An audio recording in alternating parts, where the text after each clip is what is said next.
बिस्मिल्लाहिर्रहमानिर्रहीम। एक दफ़ा का वाक़या है।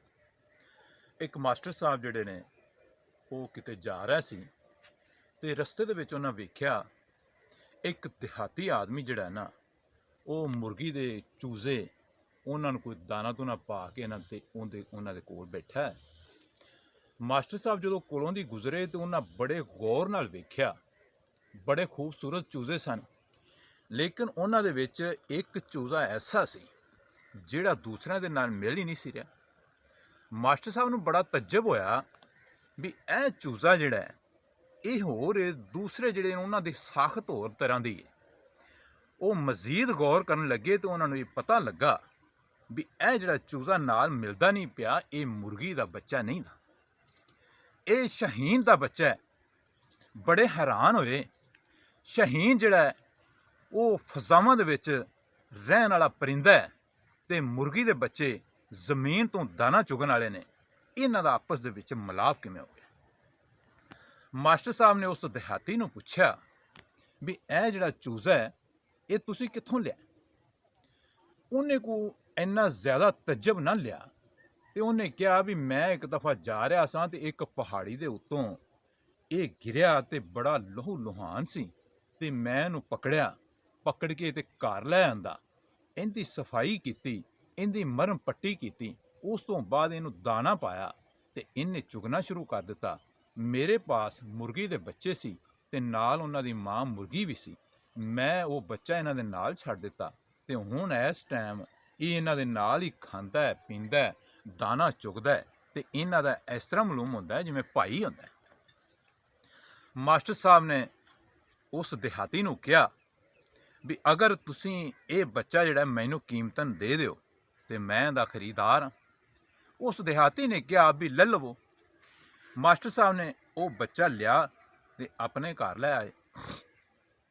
ਜਦੋਂ ਉਹ ਬੱਚਾ ਆਪਣੇ ਘਰ ਲੈ ਆਉਂਦੇ ਨੇ ਤੇ ਬੜਾ ਗੌਰ ਕਰਦੇ ਨੇ ਵੀ ਇਹ ਸ਼ਹੀਨ ਦਾ ਬੱਚਾ ਜਿਹੜਾ ਹੈ ਇਸ ਮਾਹੌਲ ਦੇ ਵਿੱਚ ਰਹਿ ਕੇ ਤੇ ਇਹਨਾਂ ਚੂਜ਼ਿਆਂ ਦੇ ਨਾਲ ਹੀ ਦਾਣਾ ਦੂਣਾ ਖਾਣ ਲੱਗ ਪਿਆ ਤੇ ਮਾਹੌਲ ਜਿਹੜਾ ਹੈ ਇਨਸਾਨ 'ਤੇ ਬੜਾ ਅਸਰਅੰਦਾਜ਼ ਹੁੰਦਾ ਹੈ।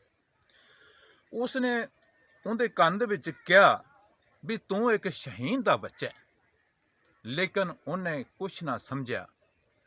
ਫਿਰ ਉਹਨੇ ਉਰਦੂ ਦੇ ਵਿੱਚ ਕਿਹਾ ਵੀ ਤੂੰ ਸ਼ਹੀਨ ਦਾ ਬੱਚਾ ਹੈ, ਪੰਜਾਬੀ ਦੇ ਵਿੱਚ ਕਿਹਾ, ਸਿੰਧੀ ਦੇ ਵਿੱਚ ਕਿਹਾ, ਇੰਗਲਿਸ਼ ਦੇ ਵਿੱਚ ਕਿਹਾ। ਉਹਦੇ ਕਾਨ ਦੇ ਨਾਲ ਲੱਗ ਕੇ ਇਹ ਗੱਲ ਕਹੀ ਵੀ ਤੂੰ ਸ਼ਹੀਨ ਦਾ ਬੱਚਾ ਹੈ, ਫਜ਼ਾ ਦੇ ਵਿੱਚ ਤੇਰੀ ਪਰਵਾਜ਼ ਹੈ, ਤੂੰ ਇੱਥੇ ਜ਼ਮੀਨ ਤੇ ਦਾਣਾ ਚੁਗਦਾ ਫਿਰਨਾ ਹੈ, ਆਪਣਾ ਉੱਡਣ ਦਾ ਵੱਲ ਸਿੱਖ ਤੇ ਫਜ਼ਾ ਦੇ ਵਿੱਚ ਚਲਾ ਜਾ।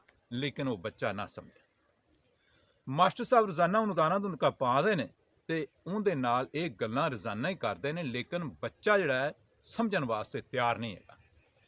ਇੱਕ ਦਿਨ ਉਹ ਬੱਚੇ ਨੂੰ ਲੈਂਦੇ ਨੇ ਤੇ ਬਾਹਰ ਚਲੇ ਜਾਂਦੇ ਨੇ ਤੇ ਆਪਣੀ ਇੱਕ ਬੜੀ ਬੁਲੰਦ ਪਹਾੜੀ ਹੈ ਉਹਦੇ ਉੱਤੇ ਚਲੇ ਜਾਂਦੇ ਨੇ ਤੇ ਬੱਚੇ ਨੂੰ ਕਹਿੰਦੇ ਨੇ ਜਾਂ ਆਪਣੀ ਸ਼ਨਾਖਤ ਸਮਝ ਜਾਂ ਮੌਤ ਨੂੰ ਕਬੂਲ ਕਰ ਲੈ।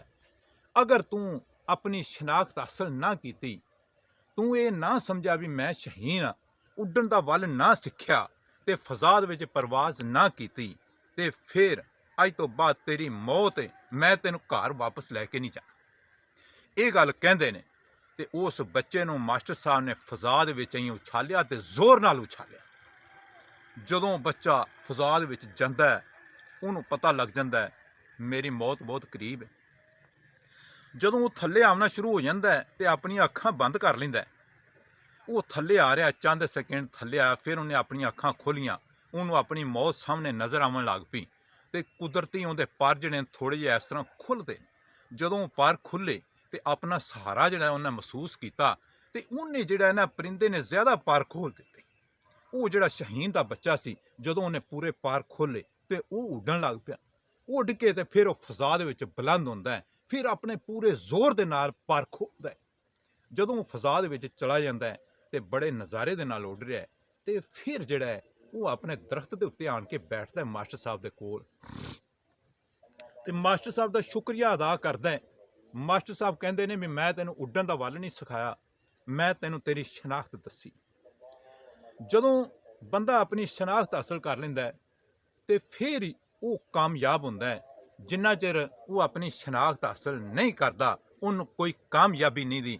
ਤੇ ਮੈਂ ਆਪਣੇ ਸਾਰੇ ਭਾਈਆਂ ਨੂੰ ਕਹਿਣਾ ਵੀ ਆਪਣੀ ਸ਼ਨਾਖਤ ਹਾਸਲ ਕਰੋ, ਆਪਣੇ ਅੰਦਰ ਜਿਹੜੀਆਂ ਸਕਿੱਲ ਨੇ ਤੁਹਾਡੇ ਅੰਦਰ ਉਹਨਾਂ ਨੂੰ ਉਜਾਗਰ ਕਰੋ। ਤੇ ਇੱਥੇ ਜਿਹੜਾ ਹੈ ਤੁਸੀਂ ਸਕਿੱਲ ਤੋਂ ਬਗੈਰ ਤੇ ਸ਼ਨਾਖਤ ਤੋਂ ਬਗੈਰ ਇੱਥੇ ਜ਼ਮੀਨ ਤੇ ਦਾਣਾ ਨਾ ਚੁਗੀ ਜਾਓ। ਅੱਜ ਦੀ ਮੇਰੀ ਗੱਲ ਇੰਨੀ ਸੀ। ਅਗਰ ਤੁਹਾਨੂੰ ਇਹ ਵੀਡੀਓ ਅੱਛੀ ਲੱਗੀ ਤੇ ਅੱਗੇ ਸ਼ੇਅਰ ਕਰ ਦੇਣਾ।